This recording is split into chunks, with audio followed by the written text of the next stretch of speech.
Hello everyone, welcome back to my channel কুড়েঘর রান্নাঘরে আপনাদেরকে স্বাগত। আজকে বানাবো লাচ্ছা পরোটা। এই রেসিপিটাই আমি আজকে আপনাদের সাথে শেয়ার করতে এসেছি। দেখুন কিভাবে বানাই আজকে লাচ্ছা পরোটা। একদম খুব নরম হয় এইভাবে বানালে, আর পরোটার যে লেয়ারগুলো থাকে সেগুলোও খুব ভালোভাবে বোঝা যায়। তাহলে চলুন দেখে নেওয়া যাক আজকে কিভাবে বানাই লাচ্ছা পরোটা।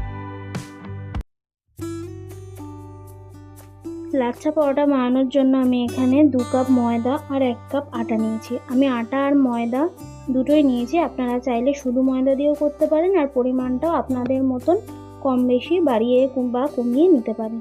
এবার এর মধ্যে আমি 1 চামচ নুন দিলাম আর 3 চামচ মতো সাদা তেল দিলাম। তারপর আমি সব উপকরণগুলোকে খুব ভালোভাবে হাতে করে মিশিয়ে নেব। সব উপকরণগুলো ভালোভাবে মেশানো হয়ে গেলে যখন হাতের মুঠোর মধ্যে আটাটাকে আমি চাপবো তখন দেখবেন এরকম দেখাচ্ছে, তার মানে আমার খুব ভালোভাবে উপকরণগুলো মেশানো হয়ে গেছে। এবার হালকা উষ্ণ গরম জল দিয়ে অল্প অল্প করে জল দিয়ে একটা খুব সফট ডো তৈরি করে নেব। খুব ভালোভাবে চেপে চেপে এই ডোটা তৈরি করে নিতে হবে। দেখুন আমি হাত দিয়ে দেখিয়েই দিচ্ছি এই ডোটা কতটা সফট হয়েছে। এবার একটা সুতির ভেজা কাপড় দিয়ে এটাকে কিছুক্ষণের জন্য রেখে দেবো। কিছুক্ষণ পরে যখন এই সুতির কাপড়টাকে তুলে নেব, তারপরে দেখবেন এই ডোটা আরও নরম হয়ে গেছে। এবার একটু হাতে করে আরেকটু ভালো করে চাপ দিয়ে নিয়ে তারপরে আমরা লেচি কেটে নেব। লেচির আকারটা ঠিক এরকম সাইজের করে কেটেছি আমি। আপনারা চাইলে এর থেকে বড় বা ছোট যে যেরকম চাইবেন সেরকম কাটতে পারবেন। এবার একটা বাটির মধ্যে সামান্য সাদা তেল নিয়ে তার মধ্যে 2 চামচ ময়দা দিয়ে খুব ভালোভাবে ময়দাটা মিশিয়ে নিয়েছি। এবার যে ডো লেচিগুলো আমরা কেটে রেখেছিলাম ডো থেকে, সেটা ময়দা দিয়ে ভালো করে আগে গোল করে বেলে নিলাম। এরপরে যে তেলের মিশ্রণটা রেখেছিলাম সেই তেলের মিশ্রণটা এর উপর লাগিয়ে নিলাম। তেলের মিশ্রণটা লাগানো হয়ে গেলে এইবারে হাতে করে অল্প অল্প ছোট ছোট করে আমরা কুচ দিয়ে নেব। হাত দিয়ে চেপে চেপে চেপে চেপে কুচগুলো দিয়ে নিতে হবে। এই কুচগুলো যত ভালো হবে লাচ্ছা পরোটার লেয়ারগুলোও খুব ভালো হবে।